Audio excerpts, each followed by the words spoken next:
All right. Sorry for the delay, everybody. We're going to get started, and we'll let people file in as I'm introducing the speaker and filling in with some information. So again, welcome everybody. My name is Tom Braun, and I am the chair of the TSHS webinar committee. This webinar is sponsored by TSHS, which is the Teaching Statistics and Health Sciences section of the American Statistical Association. We're thrilled to have you here, and welcome to the final webinar we have for the academic year. And I want to welcome you again. And if you're not a current member of our section, I would certainly encourage you to join us. We host a number of activities throughout the year, including these webinars.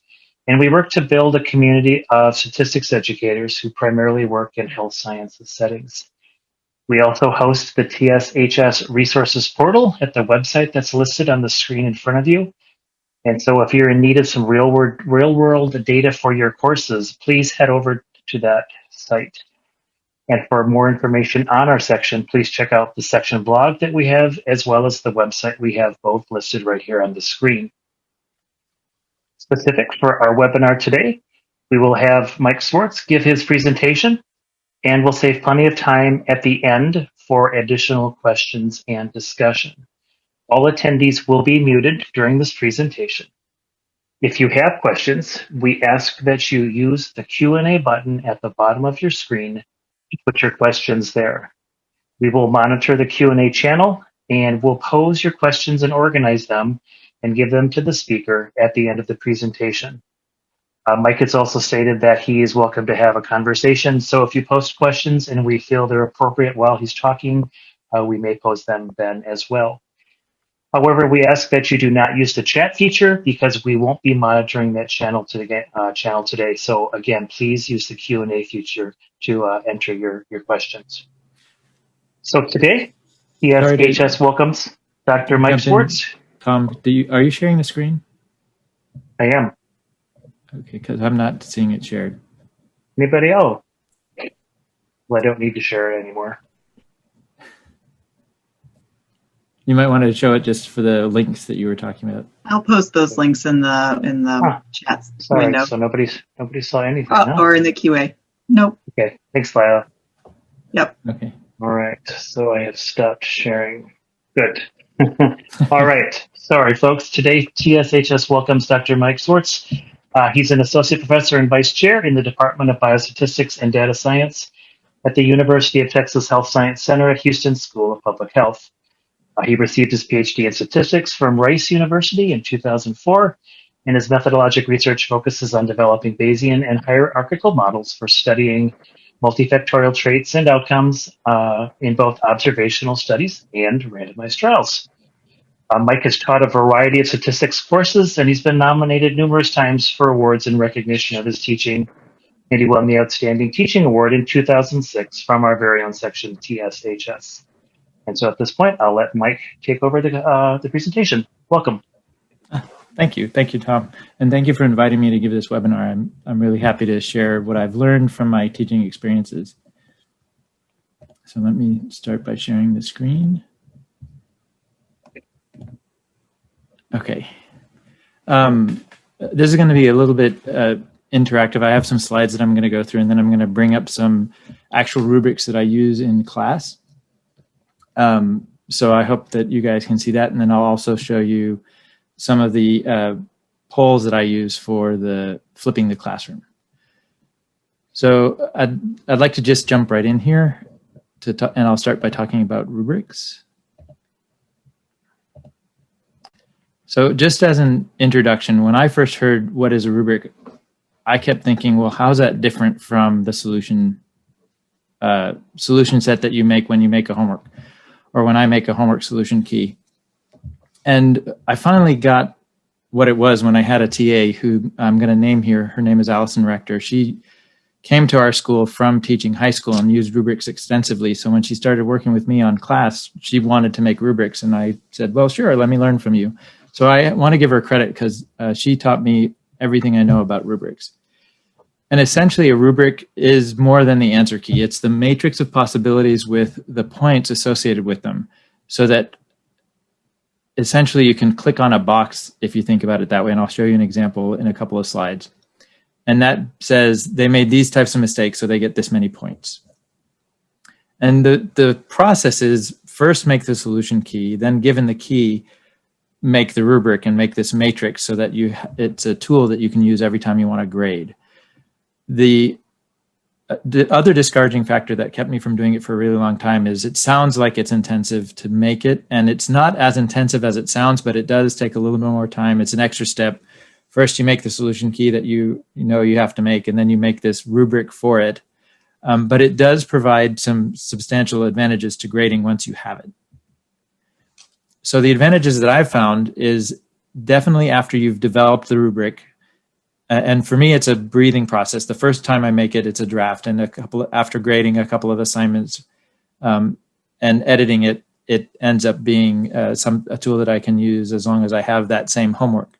So it does save time for grading, especially if you're using the same assignments. And typically, my assignments are formulaic, so that if I do a new assignment, it doesn't change so much that I have to scrap the whole rubric. I can use it as a shell and just change it as it fits the new assignment.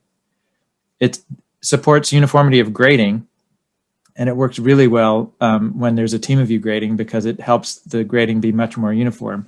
And it has really saved my time because when I was first grading and I had 3 TAs for a class and we each graded, I ended up half the time spending a lot of time regrading what the TAs graded because I disagreed with what they took points off or gave points for, and then have them regrade it. And everybody had a terrible time because there was a whole bunch of replication.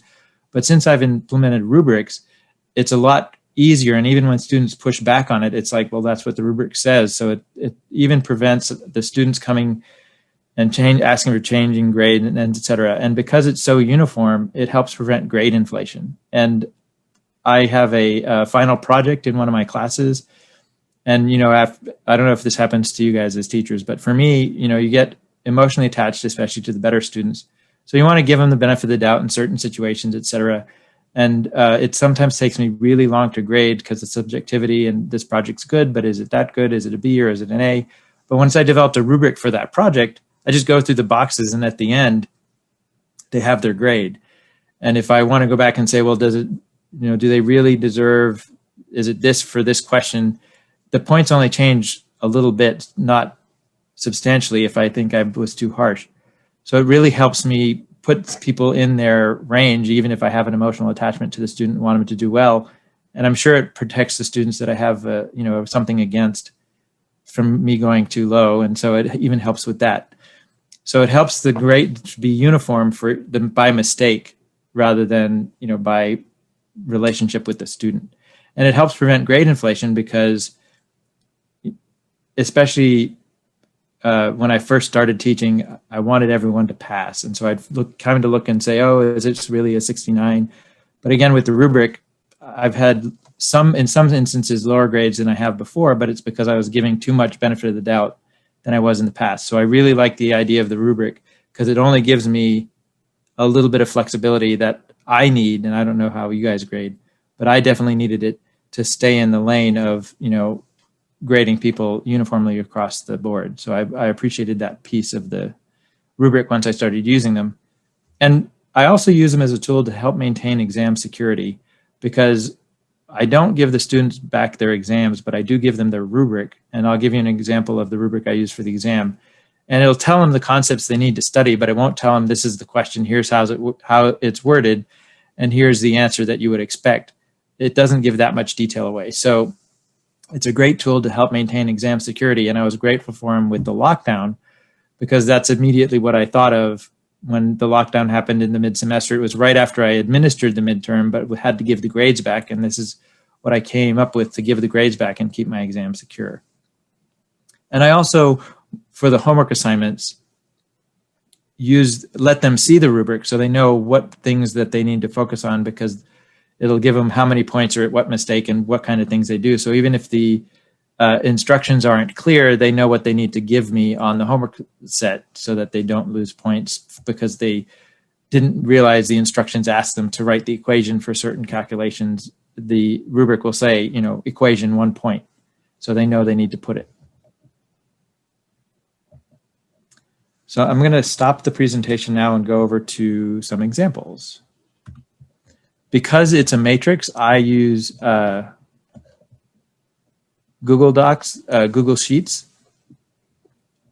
And let's see, I'll start with the final project rubric since I was talking about that. You'll see that I have an Excel or a Google Sheet here, and this is the matrix.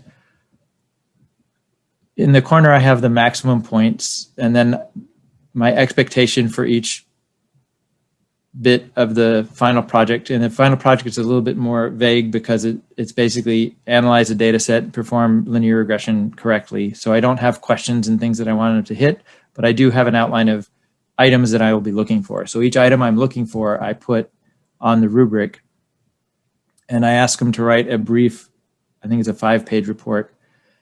So it has an introduction section that's very light because I want them to focus on the stats, a methods section, and a discussion section. And then I have the rubric go along with what pieces I'm looking for in each section.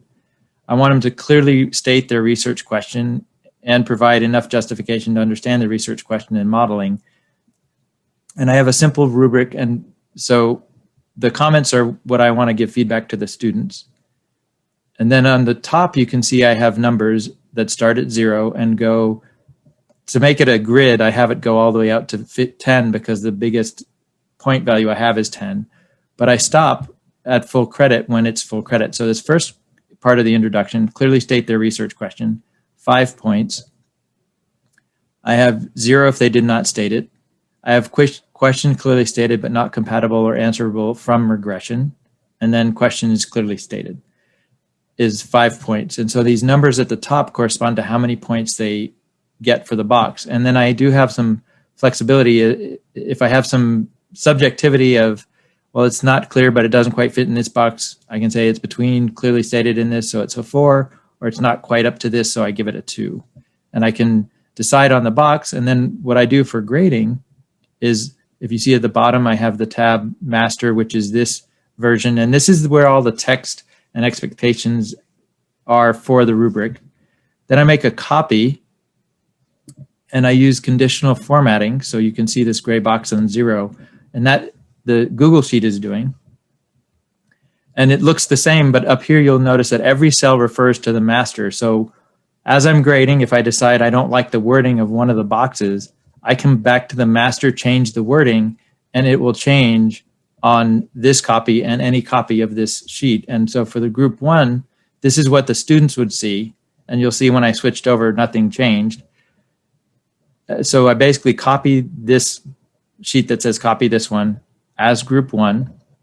And I get what is a rubric for everybody. And then when I'm using the rubric, I just come in and say, okay, they did state the question clearly, but it wasn't compatible from regression. So I put the points here, and the conditional formatting gray boxes that box for me. If you don't want to do fancy conditional formatting, you can just right click on it and make it gray. But that's how I use the rubric, is once I decide what they fall in as far as stating the research question, whether it's clearly stated but not compatible or answerable for regression, or some sense of unclarity, I can choose that box, shade that box, and give them the score. So when the students get it back, they know where they fall. And obviously there's nothing written here, so I put more extensive comments in the comment box.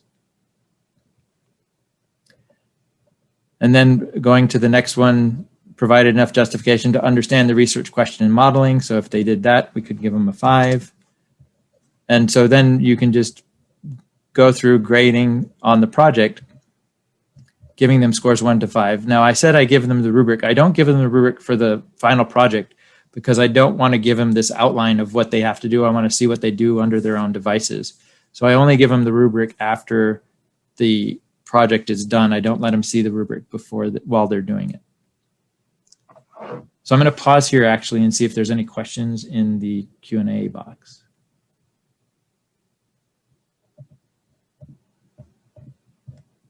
Looks like there's not, so I'll keep going. I guess I can give a demonstration. So as I said before, let's say I'm grading this and I find a lot of people are doing not like an unclear question that's not compatible from regression. So I want to fill in this box. Then I come back to the master, come here and type unclear question. Not answerable by regression. And I save time because now it automatically populates here and any group I've already graded or have yet to grade. And so that's one of the tips of doing, one of the things about doing the rubric that I found useful is working in this Excel sheet or spreadsheet or Google Docs environment to help. The other thing is I might have 40 students, and on the 40th student, I find a typo in one of the boxes. So I fix it on the master and it populates through all of them automatically. So Mike, there was a question in the Q&A asking how many students would you have doing this report or in your class?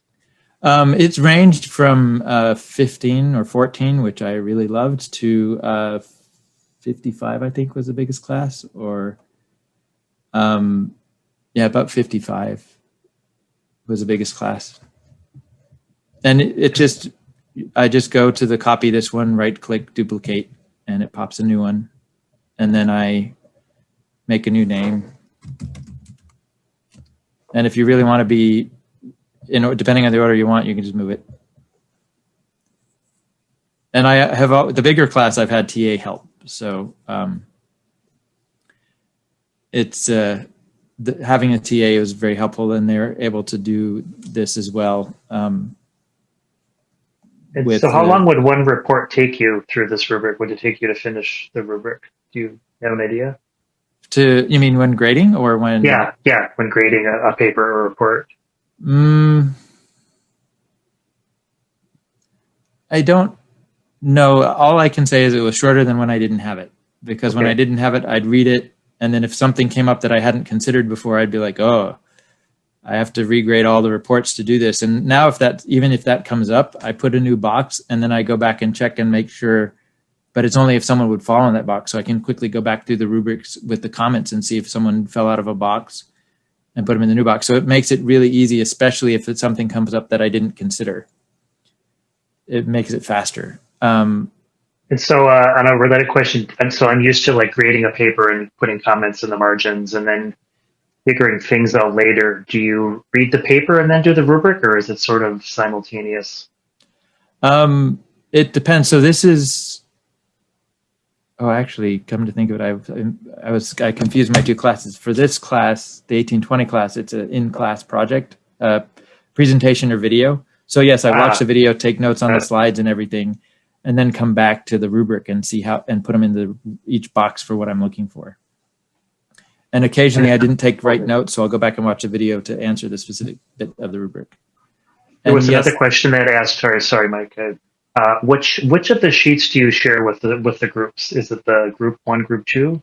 Yeah, I would. So what I would do is I'd go to group 1, and after I'm done grading, I want to say I have the TAs do this, but I'm sure that there's a place to print. Print at the bottom? Download PDF document. Got it. So, and then I download it as a PDF document, and then I upload it to their Canvas as the PDF document. Okay. So, and that's the other cool thing about it is I have this neat rubric of everybody in one place, and then they each get their own sheet. Or I can have the TAs do it. I usually have the TAs do it between you and me. So that's how I would do a kind of unstructured, there's no questions, it's just a final project setting. And then let's see.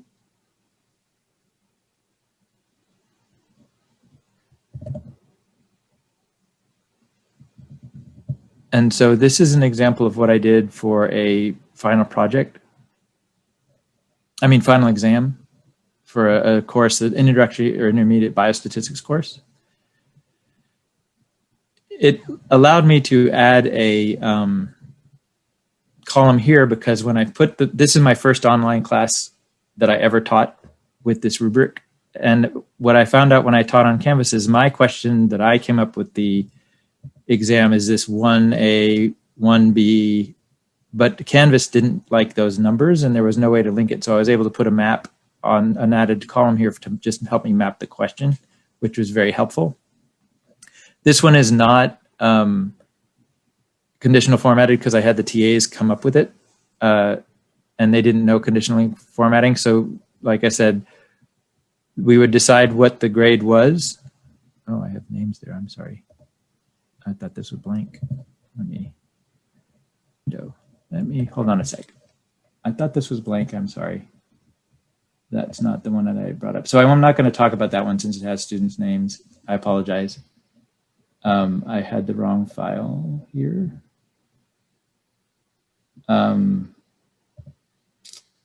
So let me see if I can just pull over the master.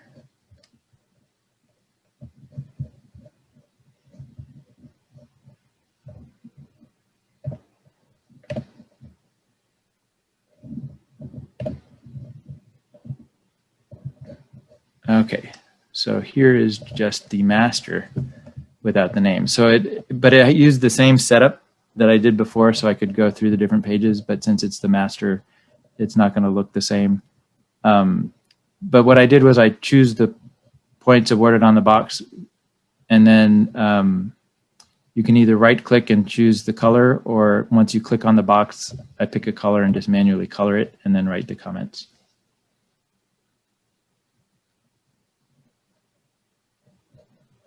So let's see, I see a question popped up. How large is the intro course? That the biggest I taught is 80, but I co-taught that with somebody. Typically I cap them at between 40 and 50. So it doesn't get bigger than 50 unless I have to increase the cap for some reason from administration.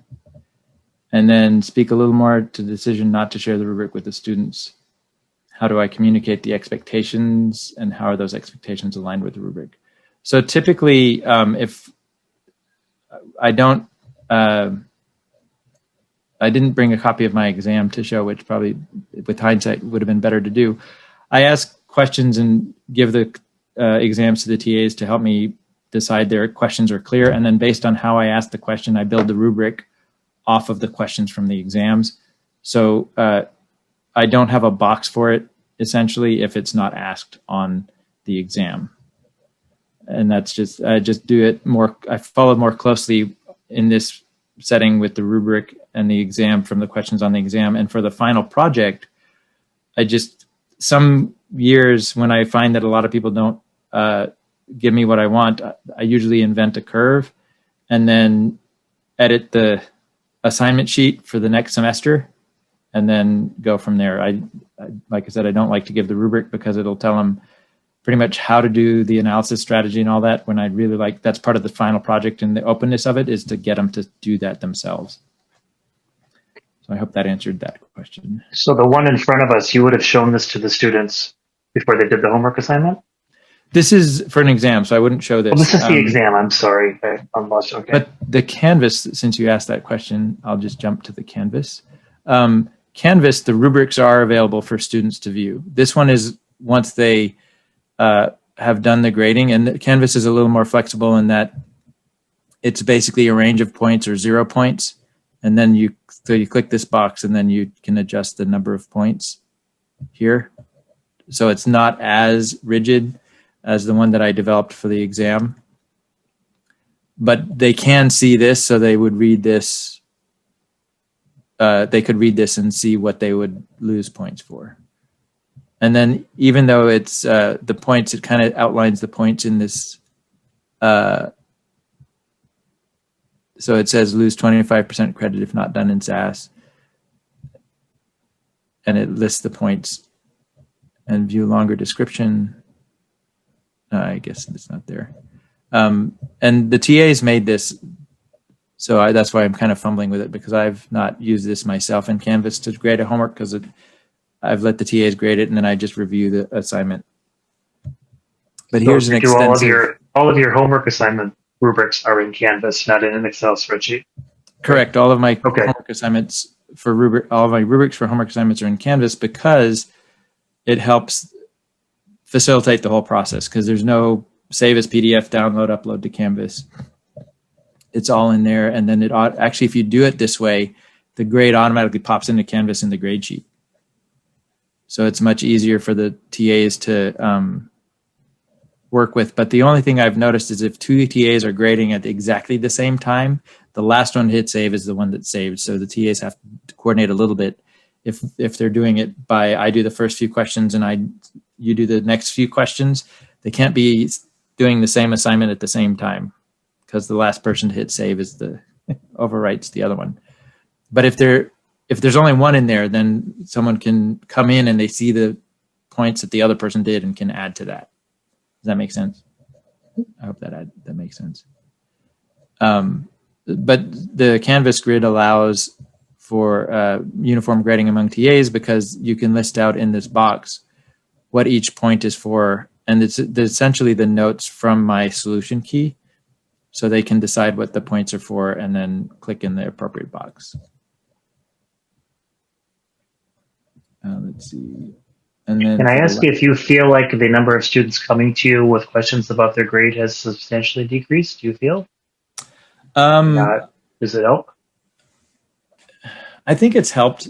It might be the online, because I really started rubrics. The first semester I used rubric was spring 20 a year ago, which is mid-semester when the pandemic hit. So it might be that they just didn't want a WebEx meeting with me. But I did get not that many emails. And then when I did get emails this last semester from students, I was able to quickly go to the rubric, see what they did wrong for the exam, and then send a quicker email because it was all right there. And then I would double check the exam and say, yep, you made that mistake. And that's what the rubric says. So that's the point you get. So it helped me respond a little faster.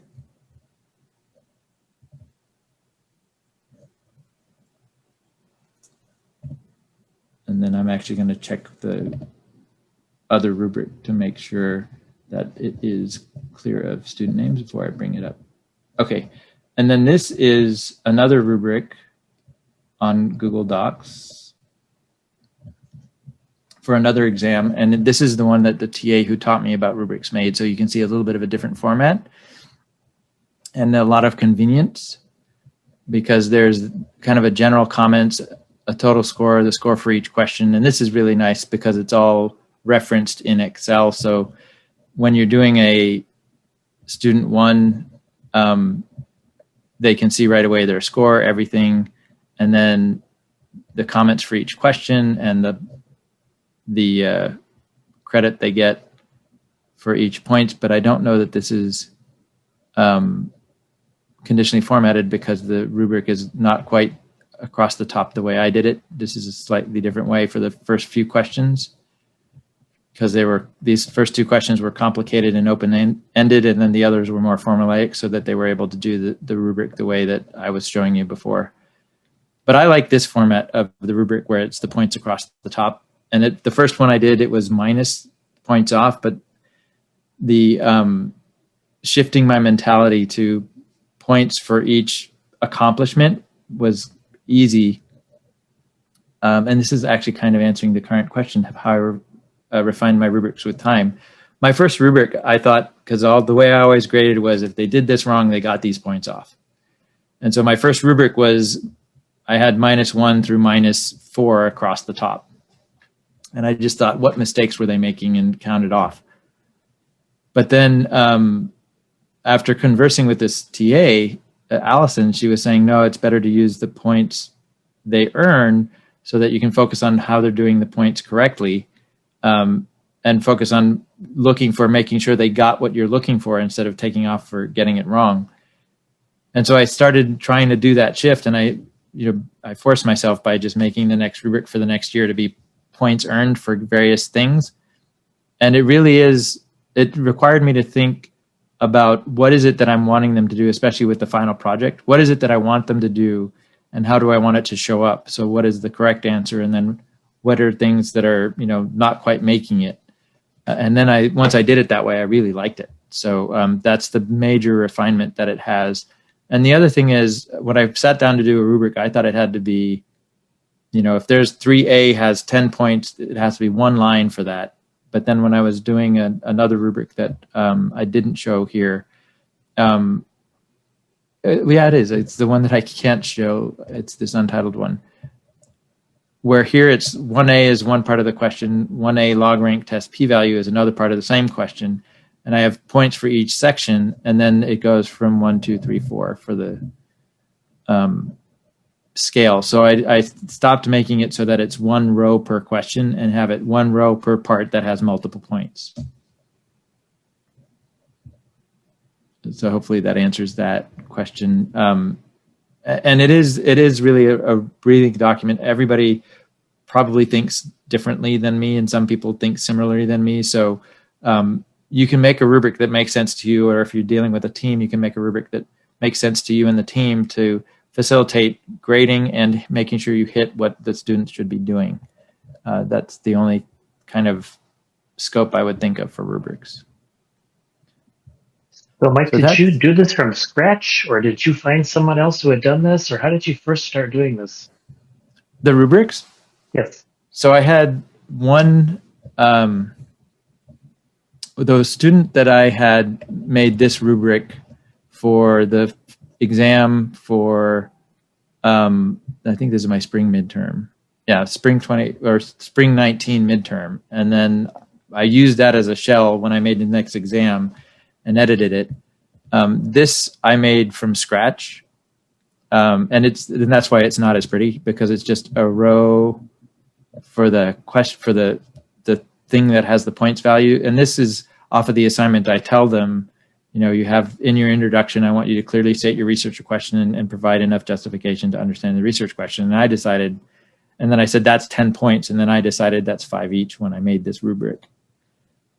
And then I will be honest with you, the conditional formatting, I just recently had my TA add that in because it is a very nice feature, but it does take a little bit of time to figure out. And I figured it out as to how to do it.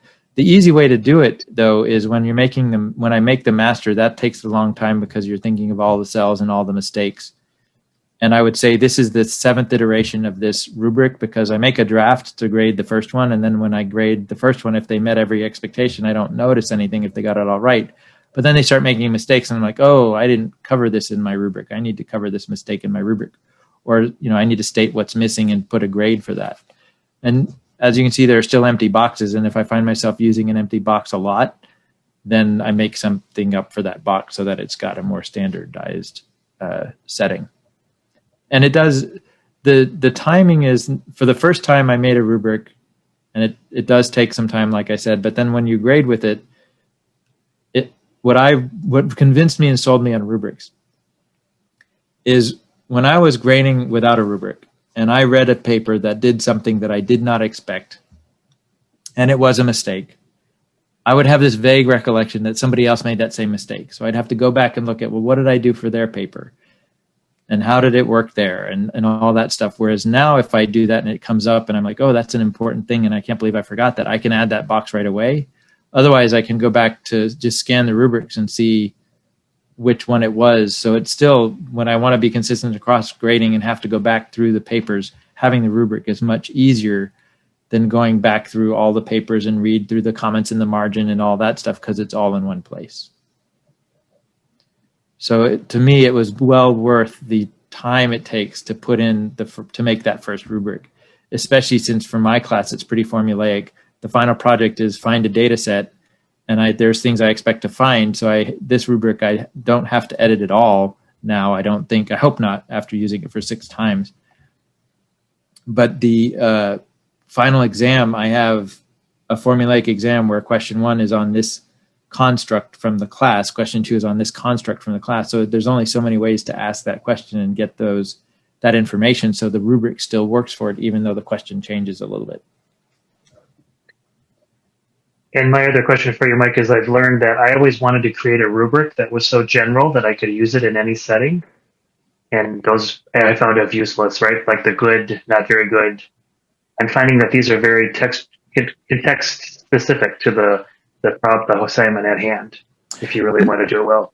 Yeah, the most useful rubrics, and I guess I need to qualify that. The most useful rubrics for me and for Biostat is when I have specific boxes, because if it goes back to that subjectivity, then it's just like all the advantages that I'm talking about don't seem to be there anymore. You could still use that rubric, but it's like, you read an answer and, well, what is a good answer? Well, okay, this is a good answer. And then it's got that subjectivity. So the thing that converted me to rubric is no longer there. Okay, so I think, is there any more questions about rubrics?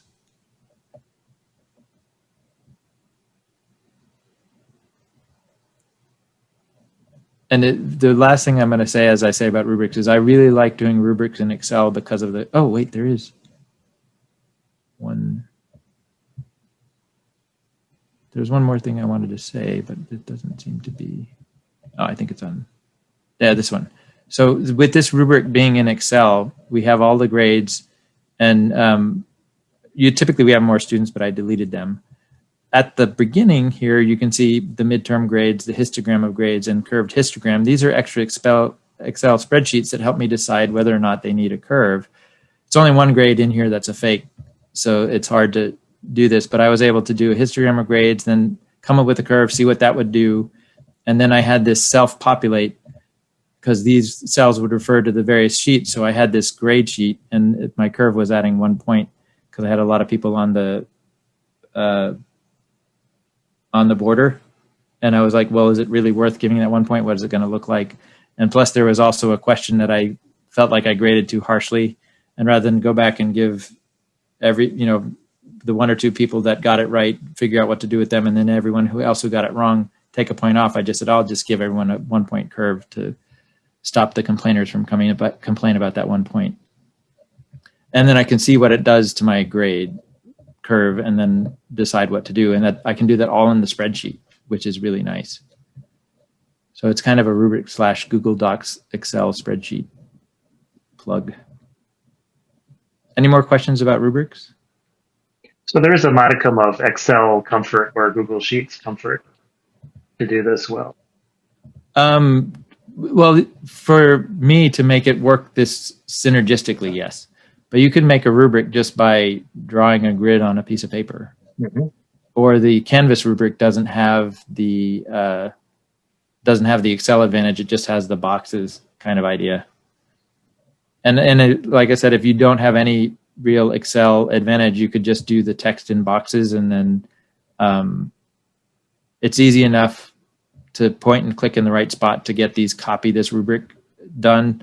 So just having a simple grid that has basically no formatting. All I did was freeze the panes. I don't think I have the conditional formatting on here. And then just text in every box that I need, and that's all I have. And I froze the pane so that as I come down, I can see what point I'm dealing with. So you don't need that much Excel to do a rubric and do the copy and print for your students. But if you want to do the fancier stuff that I was showing, yes, it's worth learning those little tricks, because it can make things pretty easy all in one place. Because before I did this, I would have to export all the grade, have a separate grade sheet, put it in there, and then export the grade to Stata, and then put a Stata histogram and see what it did, and then curve it and do all that. But now it's all in Excel, and it's just a few clicks away. So it made that timing a little bit more efficient. So without further questions, I will go back to my presentation. So the other thing that scared the living daylights out of me when I started hearing the words is flipping the classroom. And that's why I wanted to give the webinar, because I was wondering if other people were scared like me. The thing that scared me is when people talked about flipped versus traditional classes, everyone said, oh, a flipped classroom is didactic materials consumed outside the class, and inside the class is all hands-on or active learning in the classroom. And when I kept hearing flip the classroom, my teacher reviews were great. And I was using a traditional model of didactic material presented to students in the classroom, and they go home and do their homework. And at the very beginning, I had a lot of weight on the homework because I knew they took a lot of time and it took a long time to do. But then the school kind of came back and said, we can only do so much weight on the homework for various reasons. But I still kept that didactic setting because I'm like, stats is hard for people to get. They need someone to help them through it. And that's where the didactic comes in. So I was scared to death to do a flipped classroom because the idea of, first of all, recording my lecture, putting it up, having them watch it, then come into class and not have any slides or any teaching material, and just how do I figure out how to guide them through some activity that's different from their homework and then give them the homework to do and practice on their way home. It just overwhelmed me. So I was very resistant. But then I think that I just said this slide. And then also I shuddered to the thought of if I didn't record, they'd have to struggle through the textbook. And half of what I did was digest the textbook for them to give them a sense of better understanding of it. So all those things were like, I was just resistant when someone said, flip your classroom. I'm like, no, I'm doing fine, thanks.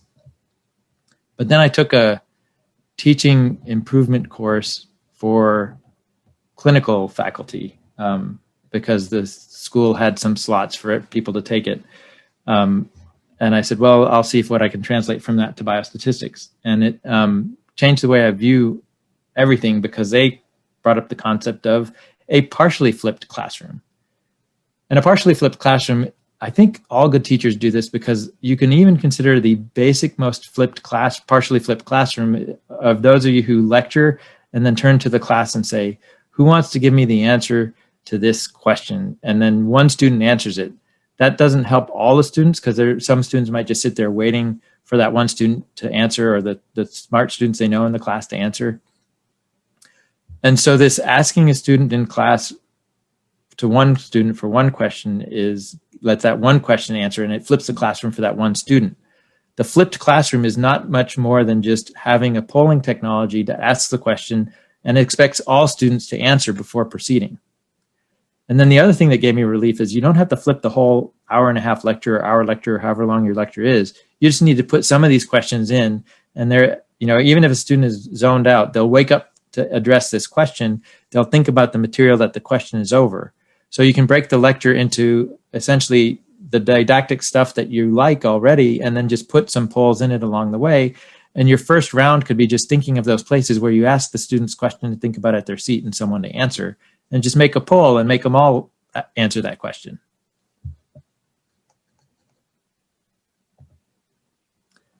And then the other side of it is when I started working with a colleague who looked more into it, the outside work doesn't have to be the recorded lecture. That could be like the gold standard if you want to use it. And if you want to flip like the whole classroom and have the whole hour or 2 hour lecture be a work session, I recommend something like that, because leaving students alone to read and digest a biostat textbook, if it's not their major, might be difficult and time consuming for them. But what we did do instead of having recorded lectures is ensured they read the book or at least got some key concepts by having frequent short quizzes over the reading material that was due midnight before the class. So they had to do this and then log into Canvas and do their quiz. And then they'd come to class hopefully knowing the concept so that when we gave them the questions for the polls, they wouldn't be seeing it for the first time in lecture, seeing the content for the first time in lecture. The caveat with the second bullet of short quizzes over reading material is you have to pick a textbook that is digestible by most. And so one of our classes changed textbooks to an open intro stat textbook that was more digestible. The textbook that our intermediate class uses is still the Rosner textbook, which is really great for information, but a lot of non-biostat students complain about it because it's not very digestible to them. So you have to, if you do this frequent short quizzes model and you have a textbook like Rosner, expect some complaints versus a textbook that's more digestible.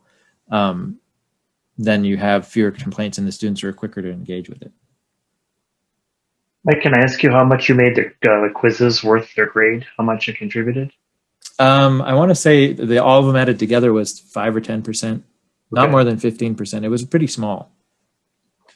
Because I've learned that students don't view quizzes as an assessment of where they are in their knowledge. It's supposed to be the penultimate measure of where they are, your knowledge. So my students feared them more than just use them as a gauge.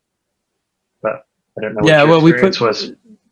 Yeah, so we discussed at the beginning of the lecture, we had like the lecture 0, where we talked about the quizzes and gave them the context of, and I think we let them do it twice. So they could do every quiz twice and the highest grade was collected so that they could, if they wanted to, they could just log in, look at the quiz, try their first stab at it. And if they didn't like their grade, go read the book. Great. How do you blame students who blame their failure on your flipped teaching model? I guess I've been blessed that I haven't flipped the class enough that anyone has blamed their failure on the flipped teaching model. But the reason we're flipping the classroom is because there's a lot of evidence in the I guess teaching area that having some kind of self-engagement, and I guess that's the advantage of partially flipped classroom, is having it partially flipped mean there's still a lot of didactic material. That is the traditional didactic mode with some pauses in it for a few minutes, and I'll show you those polls coming up, for them to do this like flipped classroom idea. And even in that workshop that I went to for teaching, what they were talking about was, every once in a while do a full flipped period where you have like, the students run like a discussion group kind of thing. And there are some non-biostat fields that have like a discussion group learning model for all topics. And I just can't see that working for biostatistics. But for biostatistics, having some didactic and then some questions to make sure they get the things along the way, it makes it hard to complain about that, because it's really still substantial didactic material, but just polls scattered throughout the class. The way I use it is polls scattered throughout the class to see where they are, see how they're getting the concepts, because I get real-time feedback, and then making sure they're still awake, to put it bluntly. So here's an example of a poll. And actually, this one is a longer poll. And this is where it hit me that polls can be where they flip the classroom. Is when I had this poll in class. I had a lecture on sample size calculations in Power for the 2-sample t-test. And I went over 2 examples in class in a traditional lecture format, giving equations by hand that were included in the lecture. And they had the slides kind of at their desk as well, because either they had their laptop or their slides on paper. And we went over an example, sample size assuming equal group size and sample size assuming unequal group size. And then after those 2 examples, I gave the poll that I'm going to give on the next slide. And the way I gave it is I told them that it's going to be some time to work at your desk. And I gave them either 10 or 15 minutes, I think 15 minutes. And I said, you can do it by yourself or do it with a partner nearby, so don't walk around the room. But you're welcome to discuss, come up with an answer, then answer the poll. And I gave them about 15 minutes, and I stood at the front of the room while they were doing it. And the poll was, a researcher wants to assess if the diagnostic blood pressure of men who drink 2 or more cups of coffee per day is different from those who do not drink coffee. Since it's hard to find people who don't drink coffee, we want 1/3 the number of non-drinkers as drinkers. If the mean systolic blood pressure of men who don't drink coffee is 113.8 and the standard deviation is 108 milligrams of mercury, or millibars of mercury rather, assuming equal variances, what sample size do we need to detect a difference of 7 millimeters of mercury per group with 80% power at 10.1 significant level? You might need these Z values. So you can see this question, I think it is a homework problem out of Rosner, but it reads like a homework problem, and then they have 4 answers. And so I had the chance for them to answer it. And then I have the poll. Up here, it actually says how to answer the poll if it were open. And as they answered the question, these bars would populate. And so I leave this up for 15 minutes while they're answering the question, and then it populates. And then as I close the poll at the end of 15 minutes, and it's not going to the next slide, unfortunately. Oh, there we go. And then I give them the right answer. And given these answers, I wouldn't go over D because no one answered that. So I only need to go over C and why A and B are wrong. So that's how I would lecture it. And then as I do that, then I go through the actual solution to the poll, which equations to use, how to use the numbers, and then how to get to the answer. And if they did take a lot of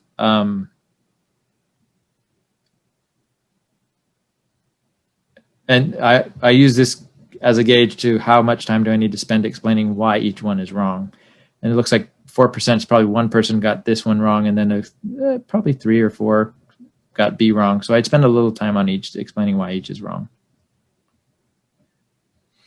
I see a question pop up. How do you build your pre-class quizzes and how long does it take? I worked with the TAs to come up with questions they were familiar with the content as well, and just tried to come up with good questions. It was a group effort because the one that has multiple quizzes, to be fully honest, it was a team effort to come up with because it was a common curriculum class.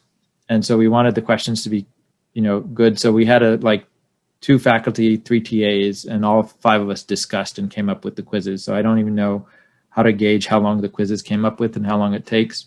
But the quizzes we wanted them to be check your understanding. Did you read the textbook level questions? So we tried to come up with a question that was answerable by reading the book, even if they couldn't digest the whole information, but more than just if they had the PDF, do a quick search on a keyword and then get their answer right away. So all I have to read is 5 sentences that correspond to the 5 questions on the quiz. So it took a little bit of thought, but I was grateful for the group that did that. But it would be, if I were doing it myself, it probably would have taken longer, but I limited it to 4 or 5 questions per quiz.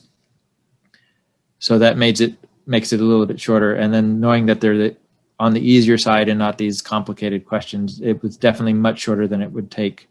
For each quiz, it was much shorter than it would take for one exam.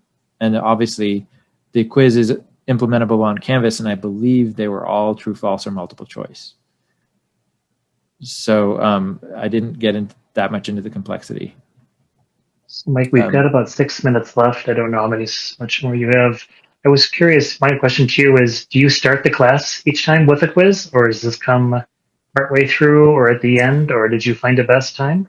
The quiz was, we told the students to answer the quiz on Canvas before midnight, of the class. So they did that all online themselves, even though it was an in-class version. Okay, sorry, for some reason my brain was saying 1:30. But so quickly to give just another example. So that was a really involved poll. And I also used the poll kind of to see how much they gained from a given lecture. I had this lecture that had covered up to the point that you're going to see the polls: introduction to categorical variables, review of contingency tables, comparison of proportion in 2 independent samples with a 2x2 table approach, the chi-squared test for independence versus Fisher's exact test, and proportions in paired data with McNamara's test. So at the end of the lecture, I kind of give them quick polls, and I think I gave them 2 minutes. Sometimes with the live poll, you can have the answer to the number of questions, and I just kind of waited for a steady state where it looked like people were done answering. And then if it started getting too long, I'll say you have 30 more seconds. So this 2 to 5, it may or may not be exactly that. But then here's the poll. When must we choose Fisher's exact test over the chi-squared test? So this is much simpler than compute the power of the t-test that we were talking about before. So just to give a range of the variety of poll that you can ask. And then here's what the poll asks looks like. And then as they answer, this would populate. And then here's a poll about an example setting up for McNamara's test. And if you read the question, I'm not going to read it given the amount of time. I just have, are the samples independent? Yes, no, not sure. And then the poll, and then the right answer. And at every point when I give the right answer, depending on how many wrong answers I have, I decide whether to focus on the right answer or to explain why the wrong answers are wrong. And in every class that I've used polls in my teaching comments, the students have said they've appreciated the polls. Most have said. I would have one comment maybe complaining, and then the rest complimentary. Just a quick sum up. Polls can be used to maintain engagement. Either long or short polls can use for that. They can be used to get a sense of what they're getting from each lecture. And then the other thing we use the polls for that may not be obvious is they can be used to take attendance. As long as you make sure you have at least one poll per class, you can have, and also you have to have the students register through Poll Everywhere. So their responses are recorded non-anonymously. And so when you choose a polling software or polling system, make sure that it can have the students register. And then once you do that, you can have Poll Everywhere. We use Poll Everywhere at UT Health. you can have poll everywhere report either percent completed of total number of polls, and that's what I use for attendance, or percent correct. And for the polls in class, I did attendance and percent completed rather than percent correct. And I see a question, how did I have them take the poll? Poll everywhere allows app on your phone, text, or computer. So once they registered, when the poll came up, they knew how to respond. So when the poll came up and it was active, the activity bar, actually, let me see if it, oh, I can't do that because once I take it out of poll everywhere, the polling information goes away. But when you bring up a slide in poll everywhere, it has this kind of menu on the top to say, go to polleverywhere.com or text such and such to M. Swartz to open the poll. The other option is if they've registered and they have their phone open during the class and it's the app, then when the poll comes up, they know it's there and then they can reply to it. And are most of your polls anonymous? You don't keep track of who answered what? They're not anonymous because I need for attendance, but I just do it to see that they Okay. answered versus not Okay. what was right and wrong. I could assign a grade for that if I wanted to, but I didn't want to make the students freak out.